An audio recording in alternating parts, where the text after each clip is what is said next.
Police, army তারা ছিলেন। ভাই, গুলি করতে হবে? মানুষকে আপনি মেরে ফেলবেন পাখির মতো? কি এমন ঘটনা ঘটেছিল যে গুলি না করলে হতো না?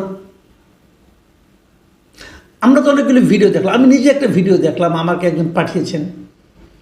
সেই ভিডিওতে দেখলাম যে আর্মিরা কীভাবে গুলি করছে, টার্গেট করে করে গুলি করছে, এবং যাদেরকে সামনে যদি কেউ দাঁড়িয়ে থাকতো তাদের প্রতি আক্রমণাত্মক ভঙ্গিতে, তাহলে মানতে পারতাম যে আক্রমণ থেকে বাঁচার জন্য তারা গুলি করছে। লোকজন পালিয়ে যাচ্ছে, পেছন থেকে গুলি করছে। এর কি করে বিচার হবে না? হওয়া উচিত না?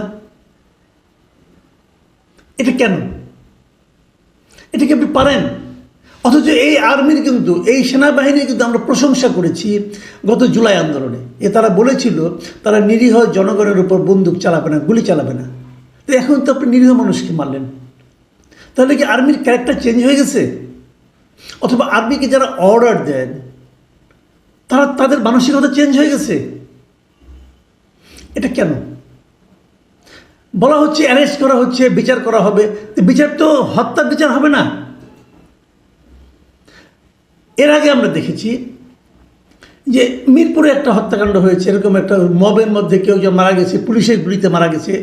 গত জুলাই আন্দোলনে আমরা দেখেছি একটা হয়তো নেত্রকোনায়, কিশোরগঞ্জে একজন মারা গেছে, এরকম হয়েছে। সেই মামলায় কিন্তু হুকুমের আসামি হিসেবে স্বরাষ্ট্রমন্ত্রীকে রাখা হয়েছে, তৎকালীন প্রধানমন্ত্রীকে রাখা হয়েছে। তো এখন এই যে হত্যাগুলো হলো, এর জন্য আপনি কাকে আসামি করবেন? আচ্ছা, কীভাবে করবেন? মামলাই তো হয়নি, নাকি হয়েছে? হয়েছে কি কোনো মামলা? এই যাদের মারা গেল, ওই ফ্যামিলির মানুষের কি মৃত্যুর প্রতি কোনো, তাদের কোনো মূল্য নাই? ওই জীবনগুলি কোনো মূল্য নাই? আমি দেখলাম একটা মারা গেছে একজন, তার মা বলতেছে এখন আমার সংসার কিভাবে চলবে? ওই সংসারের দায়িত্ব কি রাষ্ট্র নেবে? অনেকে মারা গেছে যারা নাকি পথচারী ছিল, যারা কোনো রাজনীতির সঙ্গে জড়িত না। সেই হত্যার দায় কে নেবে? আমি তো এখন পর্যন্ত কোনো সরকারি বিবৃতিতে অথবা প্রেস নোটে নিহতদের প্রতি কোনো সমবেদনা দেখলাম না। বরঞ্চ অ্যারেস্ট করা হচ্ছে কাদেরকে? ওই এলাকার মানুষকে। পুলিশ যখন অ্যারেস্ট করবে, তারা কী দেখে অ্যারেস্ট করবে? তাদের কাছে কি ভিডিও ফুটেজ দেখে অ্যারেস্ট করবে, নাকি তারা কী দেখে অ্যারেস্ট করবে? কেউ মিছিল করেছে, ওটা আপনি অ্যারেস্ট করতে পারেন। যে মিছিল করবে, যদি কেউ বঙ্গবন্ধুর জন্য মিছিল করেন, বঙ্গবন্ধুর পক্ষে স্লোগান দেন, আপনি তাকে তো আটকাতে পারবেন না। বঙ্গবন্ধুর পক্ষে স্লোগান যে কেউ দিতে পারে, আওয়ামী লীগ না করেও দিতে পারে, পারে নাকি? যে বঙ্গবন্ধু তো আওয়ামী লীগের প্রপার্টি না। যে জিনিসটা আওয়ামী লীগ তাদের প্রপার্টি বানানোর চেষ্টা করেছিল গত 15 বছর, and that was A blunder. এটা তারা উচিত হয়নি, কারণ বঙ্গবন্ধু তাদের প্রপার্টি না, বঙ্গবন্ধু পুরো জাতির প্রপার্টি। তো যদি কেউ পুরো জাতির একটা অংশ হিসাবে তারা বঙ্গবন্ধুর পক্ষে স্লোগান দেয়, সে অপরাধী হয়ে গেল। দেখুন, মিটিং শেষ হওয়ার পরে অনেকের আমরা লাইভ দেখেছি, অনেক সময় সেই লাইভে দেখা গেছে মিটিং শেষ হওয়ার পরে কিন্তু ওখান থেকে স্লোগান দেওয়া হয়েছে, মুজিববাদ মুর্দাবাদ। কেন ওই স্লোগানটা দেওয়া হচ্ছিল? যখন ওই স্লোগানটা দেওয়া হয়, তার আগ পর্যন্ত কোনো হামলা হয়েছে? হয়নি তো।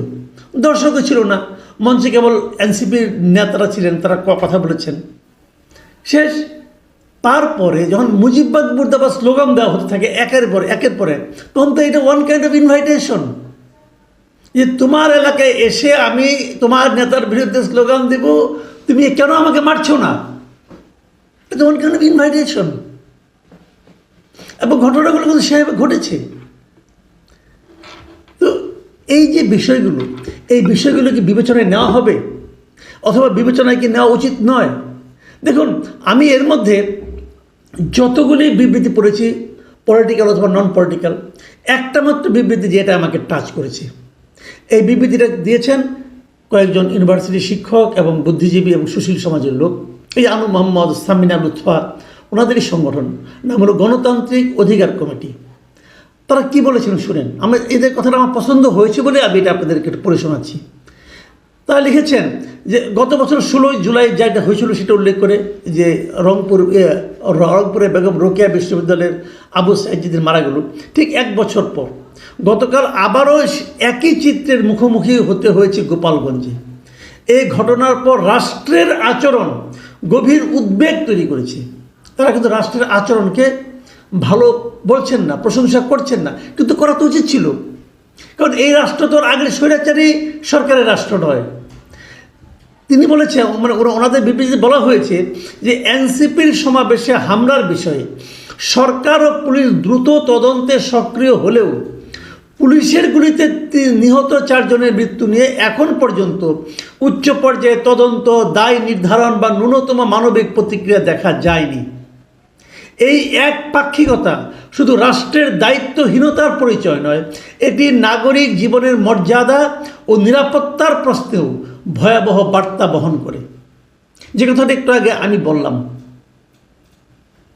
যে এই 4 জন কি দেশের নাগরিক নয়? এই 4 জনের প্রতি কি এই রাষ্ট্রের কোনো দায়িত্ব নাই? এই 4 জনের দিকে গুলি না ছুড়লে কি মানে থামানো যেত না কিছু? আমরা তো দেখিনি। ওই লোকগুলি তো আপনার মানে সাজোয়া গাড়িতে উঠে চলে আসলেন। তো চলে আসলো, ওনাদের কাজ ছিল আগুন জ্বালানো, আগুন জ্বালিয়ে দিয়ে চলে আসছেন। তো হয়ে গেল, গুলি করতে হবে কেন?